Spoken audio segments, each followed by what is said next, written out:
Hello বন্ধুরা, অনু village cooking চ্যানেলে আপনাদের অনেক স্বাগত জানাই। আজকে আরও একটি রেসিপি নিয়ে চলে এসেছি। পালং শাক, আলু, বেগুন আর মসুর ডাল দিয়ে আজকে ডাল বানাবো।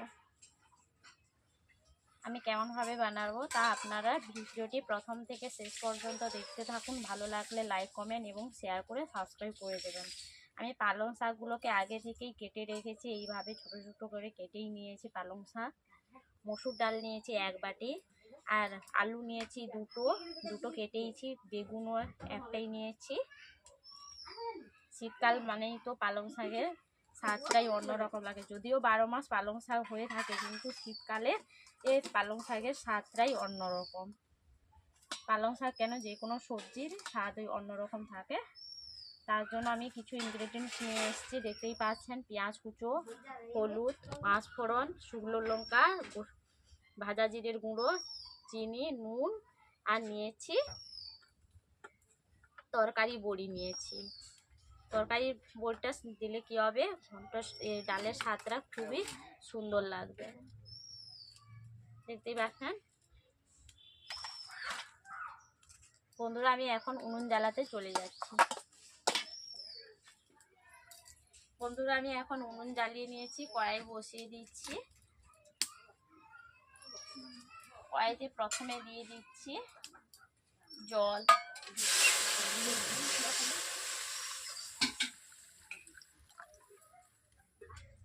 বন্ধুরা, আমি কড়াইতে জল দিয়েছি। জলটা গরম হয়ে গেলে আমি জলের মধ্যে ডাল, আলু, বেগুন দিয়ে দেব।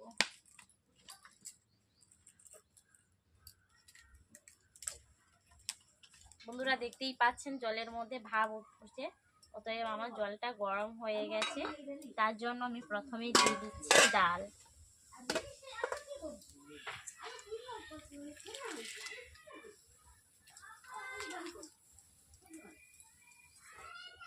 এরপরে একসঙ্গেই দিয়ে দিচ্ছি আলু, বেগুন। সব সবজিগুলোকে কেটে আমি ধুয়েই রেখেছিলাম আগে থেকে। আমি এইভাবে খুন্তি দিয়ে নেড়ে নিচ্ছি। আর দিয়ে দিচ্ছি স্বাদ মতো নুন, আর দিয়ে দিচ্ছি হলুদ গুঁড়ো। হলুদ নুন দেওয়ার পর আমি এইভাবে নেড়ে দিচ্ছি। এরপর আমি ঢাকনা দিয়ে সেদ্ধ করার জন্য আমি ঢাকনা দিয়ে দিচ্ছি। 7 থেকে 10 মিনিট আমি সবজিগুলোকে আমি সেদ্ধ করে নেব।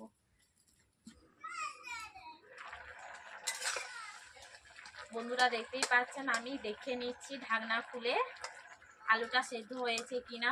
ডালও ফেটেছে, দেখতেই পাচ্ছেন। বেগুনও সেদ্ধ হয়ে গেছে।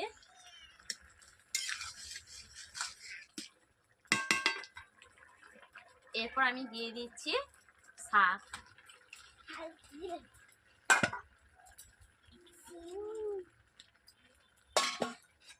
ওগুলো খেলে পেটে সাফ হবে, চিনি খেতে নেই। বন্ধুরা, শাক দেওয়ার পর এইভাবে আমি নেড়ে নিচ্ছি শাকগুলোকে।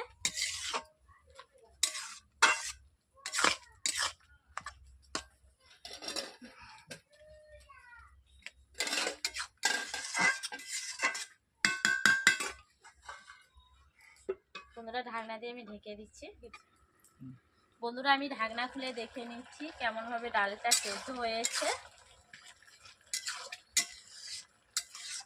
দেখতেই পাচ্ছেন ভালোভাবে সবজিগুলো সেদ্ধ হয়ে গেছে। এরপর আমি একটা মেশার নিয়ে আমি ঘেঁটে নেব।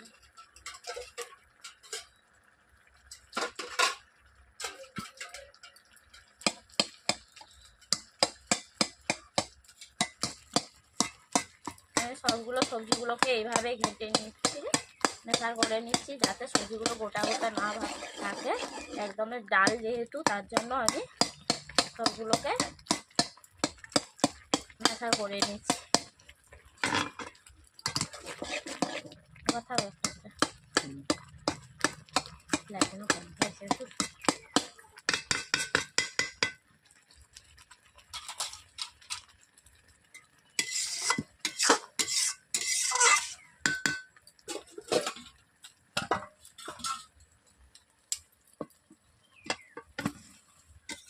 কড়াই থেকে ঢেলে নিচ্ছি বন্ধুরা।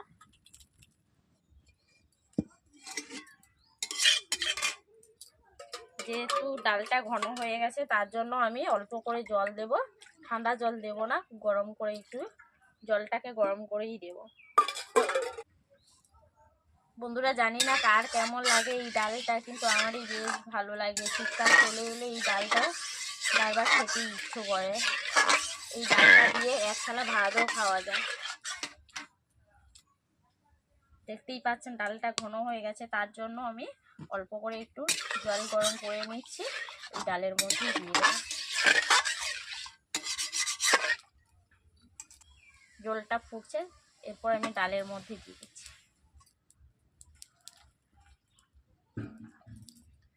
আবার আমি কড়াইতে বসিয়ে দিচ্ছি।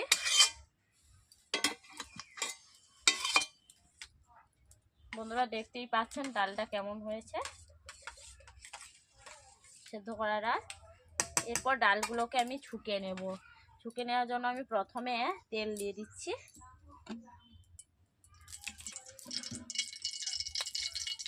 বাড়িরই তৈরি করা বড়ি, তরকারি বড়ি, কাঁকুরের বড়ি, দেখতেই পাচ্ছেন বাড়িতে তৈরি করা বড়ি।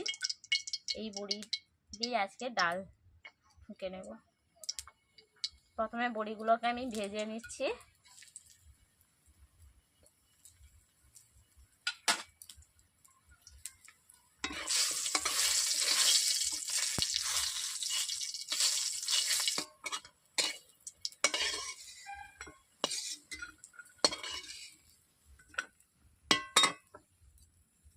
ঠান্ডা করে নেব, ঠান্ডা করে গুঁড়ো করে নেব।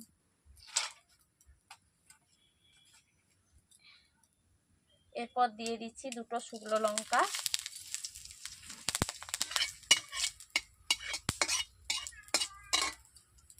দিয়ে দিচ্ছি 5 ফোড়ন, এরপর দিয়ে দিচ্ছি বেশি করে পেঁয়াজ কুচি।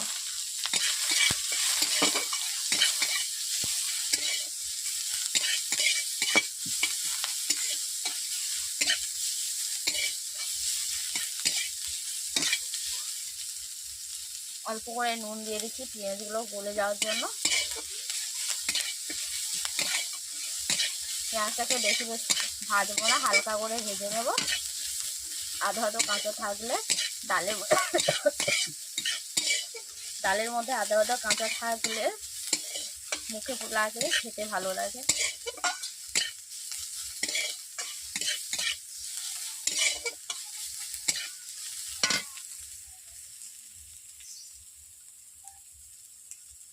এরপর দিয়ে দিচ্ছি ডালগুলো।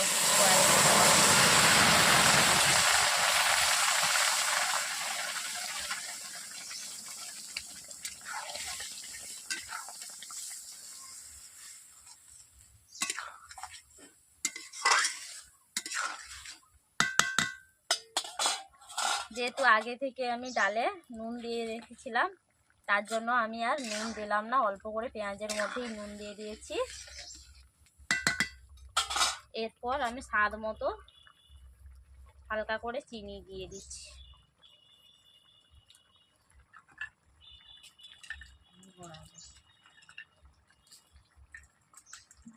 বন্ধুরা দেখতেই পাচ্ছেন হাত দিয়ে আমি গুঁড়ো করে নিচ্ছি।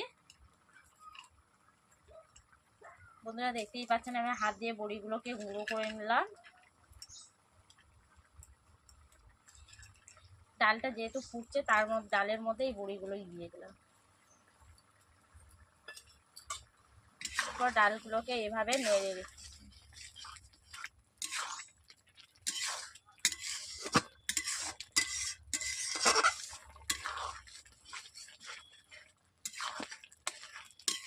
দু থেকে 3 মিনিট ডালটাকে ফুটিয়ে নিয়েছি।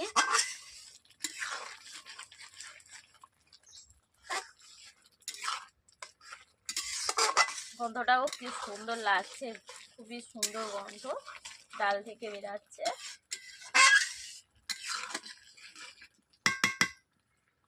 বন্ধুরা আজকের মতো রান্না কমপ্লিট হয়ে গেছে, আমি কড়াই থেকে নামিয়ে নিই।